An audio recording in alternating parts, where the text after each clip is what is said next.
All right, good morning, folks. 5:36 in the morning, 49.2 degrees on day 149. It's the 29th of August, and I'm waking up at Atlantic Creek campsite. All right, good morning again, folks. It is 5 past 7 in the morning, 7:05 a.m. And I can't give you the temperature because the thermometer was just against my body. I'll give it to you at the end of this check-in. So yeah, an eventful night. Definitely an eventful night. I got some good news. I got some bad news. Hopefully the bad news is not insurmountable, however. It's just kind of inconvenient. Let's get through the bad news first. So I went to, I think I mentioned yesterday, I meant to if I didn't. My power bank, I had fully charged it when I left Luna's. So it had the 4 little lights that indicate 25, 50, 75, and 100% charge. All 4 lights were illuminated, which meant it was 100% charged. And then yesterday when I was hanging out for quite some time over at 2 Medicine, that sort of gift shop or whatever, I decided I would just check everything and make sure everything is still totally topped up. Well, my power bank had dropped to like 50% charge, or at least only 2 of the 4 lights were lighting up. So I plugged it in for a while and was kind of fretting about that. But figured, you know, the day after today, I don't know, tomorrow, I don't know, something like that, I'll be by Many Glacier, which is another opportunity to top stuff up with juice. Next and final opportunity to top stuff up with juice. Well, so I thought, well, even 50% battery should be fine if I'm pretty diligent about not using my phone and stuff. So that's fine. So I got to my tent last night. My phone was about, I don't know what, 50% charged or something off the day, which is pretty good. That's pretty fine. And I tried to plug it in, did plug it in, but it only gained like 30% charge. It got up to about 80, and then my battery bank just wasn't working at all, and I was testing to see how many lights would light up, and it was doing like some weird flashing. Not something I've seen it do before in 2 years of having it. Not the same flashing it does when it's empty, just a weird, looks broken, basically, is what I'm getting at. My power bank is broken, then that means I cannot use my phone at all, pretty much, except in case of emergency or something, which again, I mean, not like I have service, but, you know, so I turned my phone off. My phone is off now, and my phone will stay off indefinitely, really, again, unless I get really confused about where I am or where I'm going or whatever. So if I plan to be in Glacier for another 5 nights and 6 days, my only way to do this is with paper map navigation, which I'm not totally uncomfortable with. I'm pretty comfortable with it. I mean, I know how to read a topographic map. I know, you know, how to tell which direction I'm going and stuff like this. And I have a pretty good sense of how fast I move, so I can time distances and things. But it's also not something I've done as like my primary form of navigation. I don't know, maybe since like a Cub Scout merit badge or something many, many years ago. So it looks like today is supposed to be, navigationally speaking, a pretty straightforward day, about 28 miles or so, 25 miles or so to get to Reynolds Creek campsite. And then tomorrow I'll be crossing Many Glacier. So my plan is I'll use today and tomorrow as a test for my comfort level with this paper and watch navigation. And if it goes really well, then great. then I'll stay the course and I'll go 5 more nights in Glacier. And if it goes not well, well, I can use my phone sparingly, exceedingly sparingly, to help at least get me, well, quite literally out of the woods to Many Glacier. And then likely I'll have to just call my through hike done at Chief Mountain and hitch out from there. But it's not what I want. We'll see how we go. The only other addendum to that update is that I'm going to stay the course. I've been back and forth about what to do once I reach Many Glacier. And my initial plan, once I saw that my battery was, I thought, just 50% charged, and now it turns out perhaps broken. When I thought it was 50% charged, I was like, well, maybe I can just be extra nice to the people at Many Glacier and they'll let me leave it plugged in overnight. And then I was thinking last night now I think it's broken, my battery bank. I was like, well, I'm just gonna ditch it.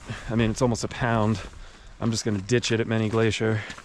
And now I'm thinking, well, maybe I'll just leave it plugged in overnight at Many Glacier. And if it still looks broken the next morning, then I'll ditch it. I think that's probably my best plan. Because maybe it just looks broken and it's really just dead. I mean, like out of charge. It would be weird, but maybe. Yeah, so that's that plan. That's kind of the bad news. But again, hopefully not insurmountable news. And luckily, I had the foresight to make sure that I had a paper map with me for this jump, so I'm not totally lost, literally. But yeah, anyways, the good news is, well, we're gonna hit something pretty cool today. We're gonna hit a feature called the Triple Divide Pass, which I'll actually be coming up to in about another hour and a half, 2 hours, hour and a half probably. And Triple Divide Pass, what makes that so cool is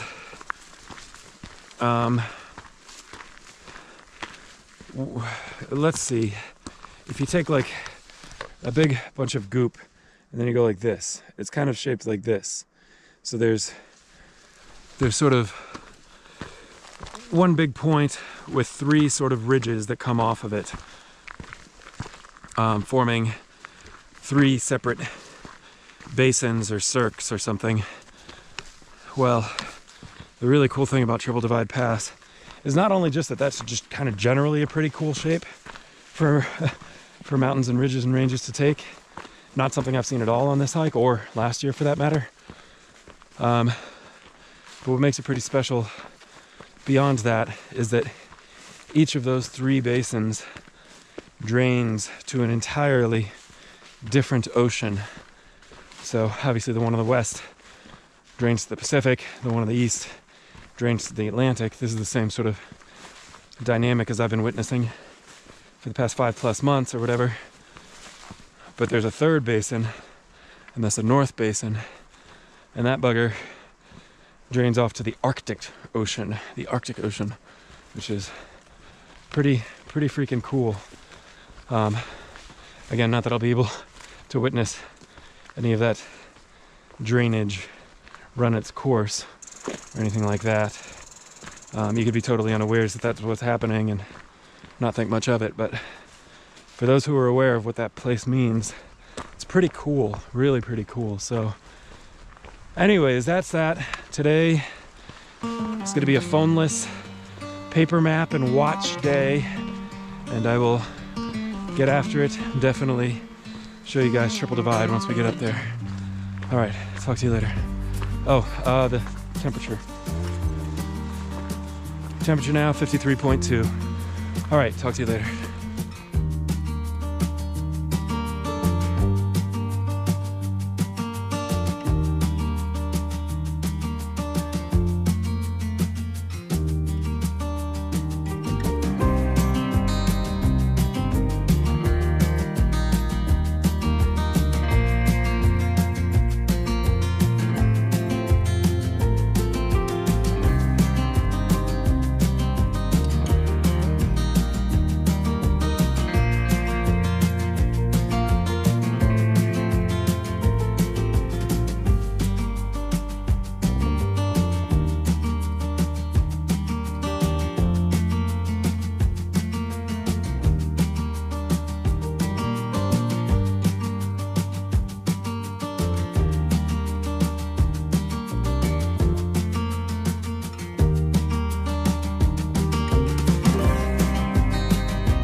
It is 8:21 and 49.8 degrees on day 149, and I've made it to Triple Divide Pass. This is a really cool spot.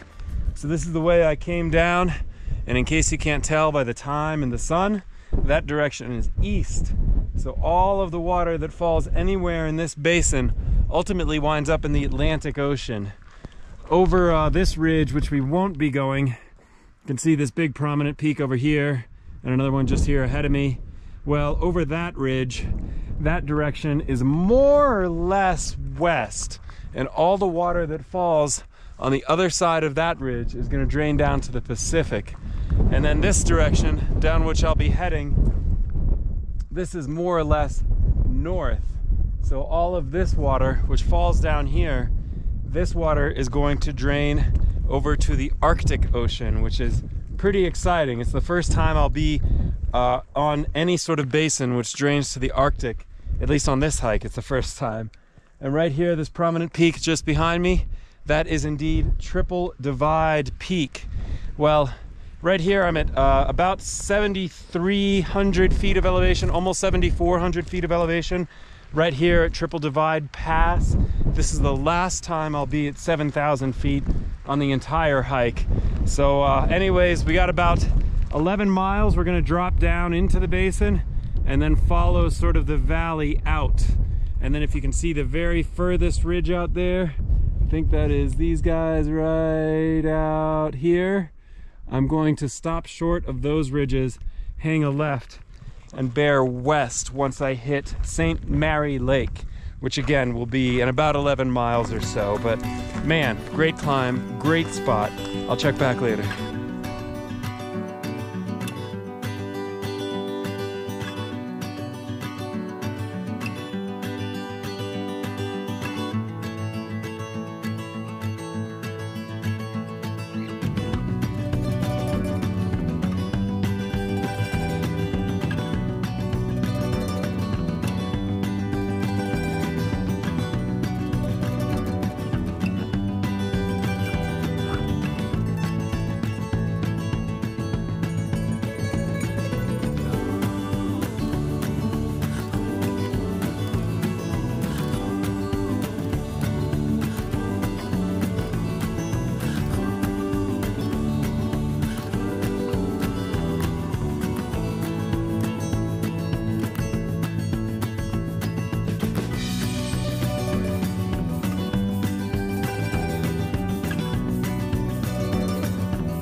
Well, I was just walking along and saw black bear number 5 of my through hike, and he took off. Jeez.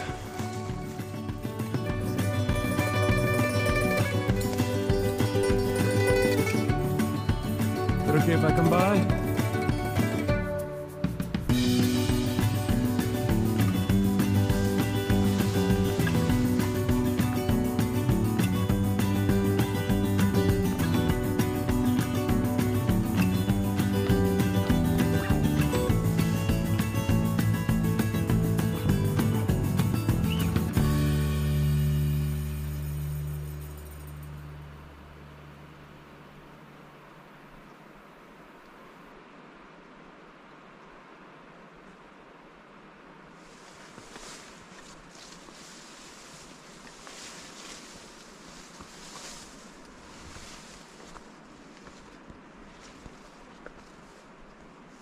Okay, it's okay.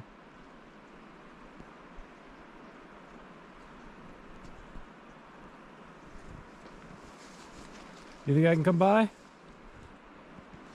You think I can come by, Mr. Moose?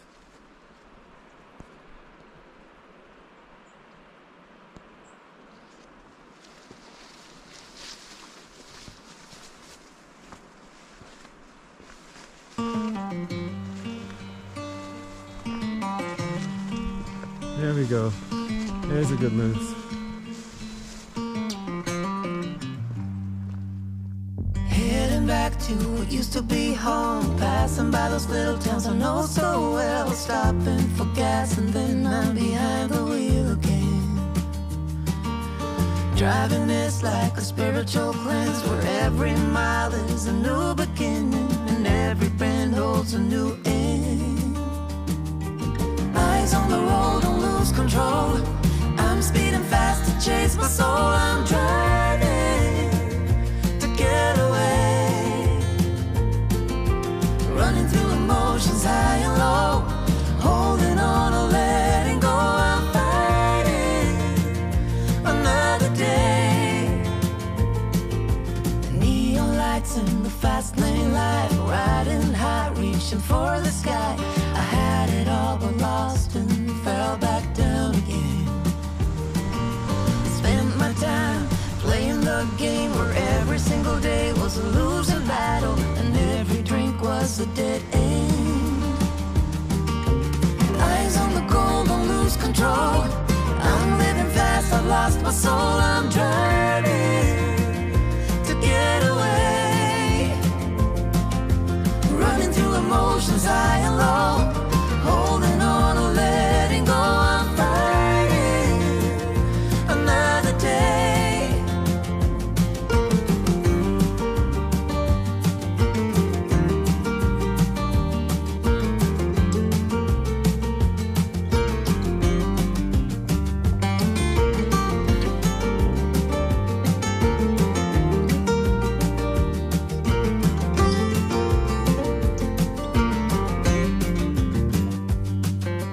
How did I get caught? The walls are caving in.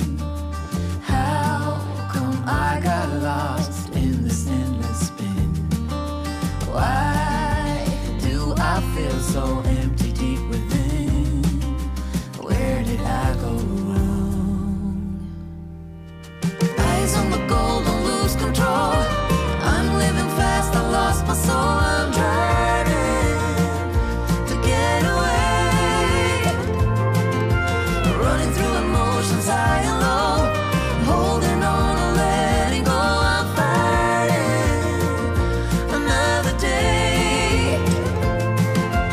Eyes on the road, don't lose control.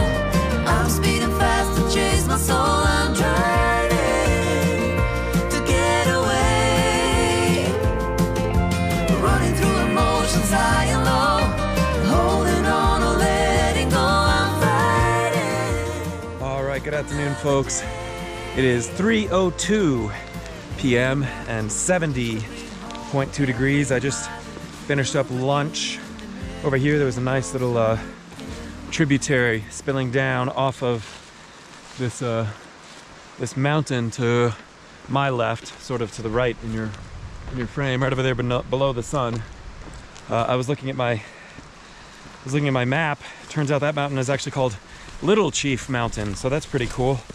Of course, the reason why that's cool is that one of the two alternates on the Continental Divide Trail is Chief Mountain, whose size is not enumerated in its name, but I suppose by comparison, the northern terminus, Chief Mountain, would be the big Chief Mountain, whereas this one is the little one. Anyways, yeah, so nice little lunch. I had a Knorr power rice blend, herb and veg medley or something like that, with a pack of tuna as well. So definitely, again, not necessarily my favorite food or a food I expect to eat at all in another week, at least not for the next several months, but you know, good for what it is. I'm not really sure how far into the day I am. Of course, my phone is going to remain off for what I expect to be 99.99% of the remaining trail. Again, just to conserve that battery. I'd guess I'm about 19 miles into the day, maybe a 25 or so mile day, which put me probably just a couple hours away from Reynolds Creek campsite, my destination for the night, which is just fine. And I'm here, as I have been for the past couple hours or so, just sliding along in a westerly direction along the south shore of St. Mary Lake, which sort of sits uncomfortably for me as the name of that lake contains no possessive apostrophe or S. It is indeed just St. Mary Lake and not St. Mary's Lake, which is fine. Just weird. Couple things just to catch you up. So obviously, again, the phone's going to remain off 99% of the time. I did turn it on earlier just to confirm that I was making a correct turn, and indeed I had. However, in order to turn on the phone and then the phone to figure out where I am, that is for the GPS to, like for the phone to boot up and then the GPS to find me, that took like 5% of my battery just right there. So, so, you know, rough math, if I do that twice a day and I have 6 days remaining and I have 75% charge right now, I mean, all other things being equal, that means I have 15% wiggle room, and that doesn't even account for my plan to plug in for a little while at Many Glacier tomorrow. But all the same, that's just going to be what it is. The other, let's see, two things about the phone being off. That's what it was. So the first thing, of course, there will be no Gaia recording of my path for the remainder of the trail, I expect. However, there will be a route that I'll be sharing with you. So it won't have the statistical information on how fast I was going or how many breaks I took or anything like that. But it will have the exact path which I hiked, or at least which I had charted to hike. There's always a couple of small back and forths and things like that. But so that's what I'll be sharing today, and for the rest of the trail will be the route, not the track, if for those of you who draw a distinction. The primary difference, again, just no statistical data on these hikes. The second thing, of course, that not having a phone means is that I am, well, and this was the plan going into this jump as well, is just I'm not processing any videos on a nightly basis. So, you know, when I left wherever I was, East Glacier, I had enough videos queued up and scheduled to release where you guys probably won't notice, hopefully shouldn't notice any sort of lag, but because I think I got videos until the day after I finish, scheduled to post right now, for that matter, scheduled to finish. Yeah, so there's that. Two things the phone means: no Gaia tracks and no processing on a nightly basis. Another quick thing, two things I wanted to, three things, four things, I don't know, I got a bunch today. Turns out that looks like Triple Divide Pass that I got over this morning, which was awesome, by the way, super cool. Might not be my last 7,000 foot point. It looks like, excuse me, tomorrow morning, probably 4 or 5 miles or something from camp, I have, I don't know how to say it, Piegan maybe Pass, which will be about 7,000 feet as well. It's Piegan, Piegan, I don't know. Yeah, Piegan Pass or whatever will be 7,000 feet, I think.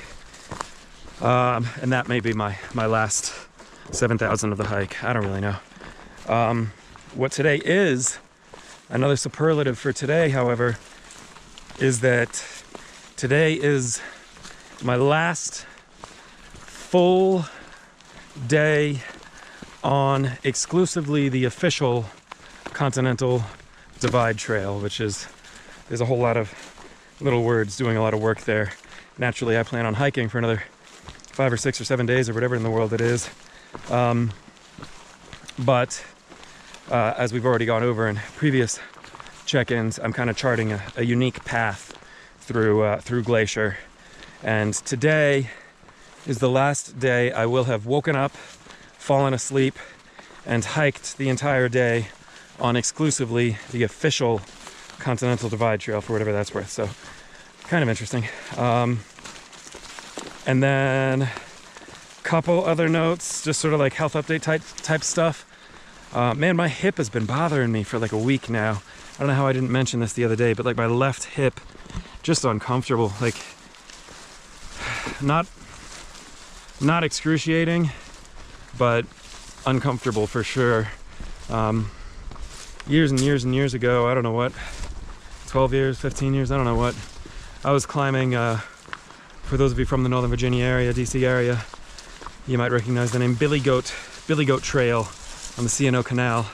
A nice hike up a nice rocky face. Well, I was young and invincible and free climbing, and learned the hard way that I was not invincible and slipped, fell down, I don't know what, 20 or 30 feet down. Not a straight down drop, but smashed my left hip at the bottom of it, and was incredibly lucky that I didn't break my femur, but I had the most gnarly bruise for weeks and weeks. I mean, months, really.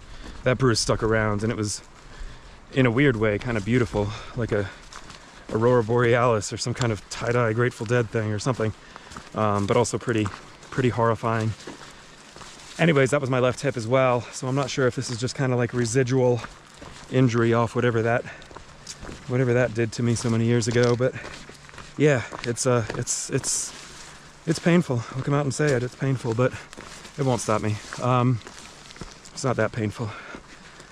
The final sort of health update type thing relates to gear, and that is my CNOC bag. Man, I was really hoping I could get through this hike without having to talk about my CNOC bag again, as I had spoken of it so many times earlier in the hike. But no such luck. There's a small hole in the bag. However, this time I'm a little fortunate in that the hole is pretty far up the bag, and while I'd like to take the time and patch it probably tomorrow at Many Glacier, at least try and patch it, it is workable, especially given the scant amount of time remaining. Boo for the, whatever this is, 4th or 5th CNOC bag or something like that. But I love them. They just don't hold up great. So anyways, that is what it is. Super long post-launch trek-in. I'm going to keep marching here. You might be noticing how overgrown this trail is. That's just what it is. But not bad otherwise. Not bad at all otherwise. Just kind of, well, when this stuff is wet, as it was a few days ago in the Bob, this overgrown vegetation, I call it a car wash. Not a term of my own devising. But when it's dry, as it is now, instead of a car wash, I call it a tick wash. Because, oh my goodness, frequently enough, if you're wearing short sleeves and short legs, you'll come out bespeckled with ticks. But that ain't me, babe. No. It ain't me you're looking for. All right, I'll keep marching. I'll check in with you guys in a couple hours in camp.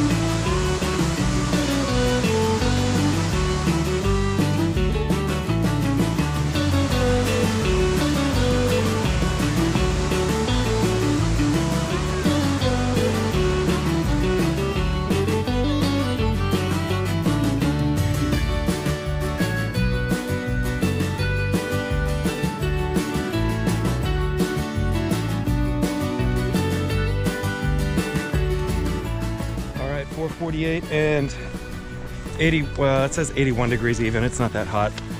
My watch must have been in the sun. Just came across a nice ranger, and he was kind enough to dispel my curiosity as to how some of these trails are pronounced. So right now I am on Pagan Trail, P-I-E-G-A-N. I think that's how it's spelled. Pronounced very much like the Druid religion, Pagan Trail. And then Pitamaka is the other one from yesterday, P-I-T-A-M-A-K-A-N, Pitamaka. And he almost said like you don't even pronounce that final N. So Pitamaka and Pagan. Awesome. There's your pronunciation guy.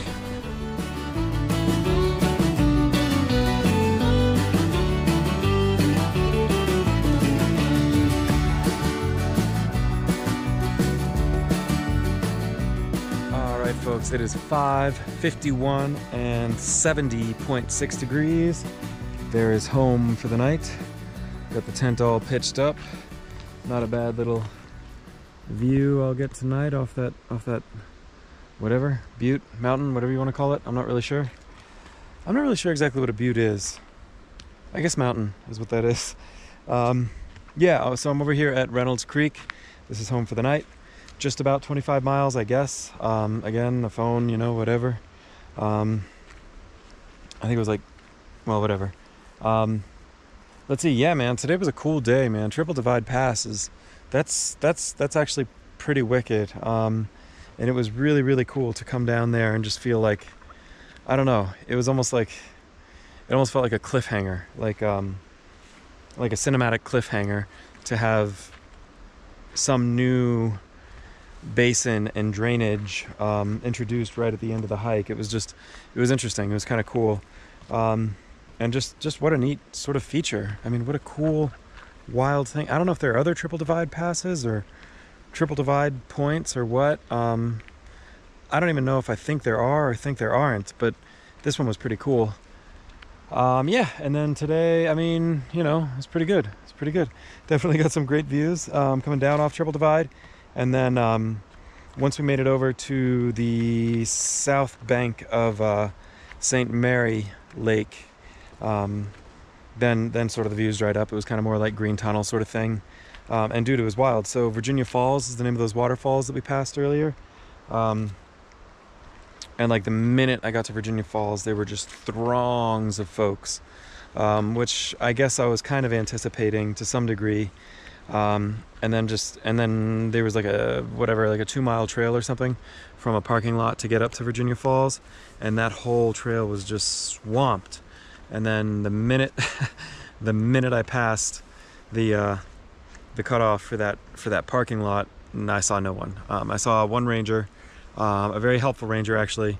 He was the one who gave me the pronunciations for those two words. What was it? Pagan and Pitamaka, I think. You go back and check. It was fresh in my memory when I recorded that earlier. But yeah, it's just wild how much, like, man, I mean, I guess I can't blame folks. Like, you know, you drive up to a trailhead and then you walk in and you see what you see and then you drive away. It's just kind of weird. When, like, literally I saw 3 people all day long aside from those throngs of people. So it's kind of jarring when you get there and you realize exactly how poignant the difference is between features which are proximal to trailheads or parking lots and features which are not proximal to trailheads or parking lots. But you know, whatever.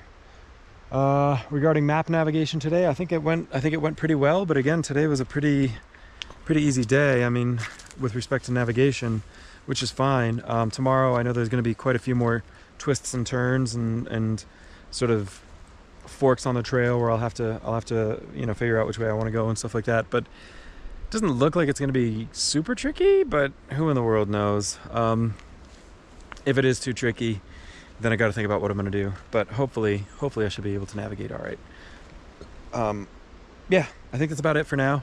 I'm going to go ahead and find the pit privy just so I know where it is in the morning, and then and then lay down and not process any video and wait until I fall asleep and then do it all again tomorrow. So Tomorrow we'll be going up Pagan Pass and into Many Glacier. I want to get a weather update from the rangers, especially since I don't have a working phone anymore, and perhaps even just transcribe that onto another piece of paper or something. And then after Many Glacier, hopefully we'll be down at Cracker Lake, which is a camp spot that, I mean, according to the topographic map, looks absolutely insane. And I discovered it's well off the CDT. It's like a 4.5 mile spur to get out there, and then a 4.5 mile back. But the reason why I've decided to do it, when I called up Glacier, whatever, a week and a half or something like that ago, I asked the ranger with whom I spoke whether he had any recommendations for just like drop dead beautiful spots. And so Cracker Lake was like the first one he came up with. And I thought, well, 4.5 mile spur, who even cares? Yeah, so that should be tomorrow night, and hopefully it'll be as wicked as the ranger said. I'm looking forward to it. All right, I will talk to you guys tomorrow.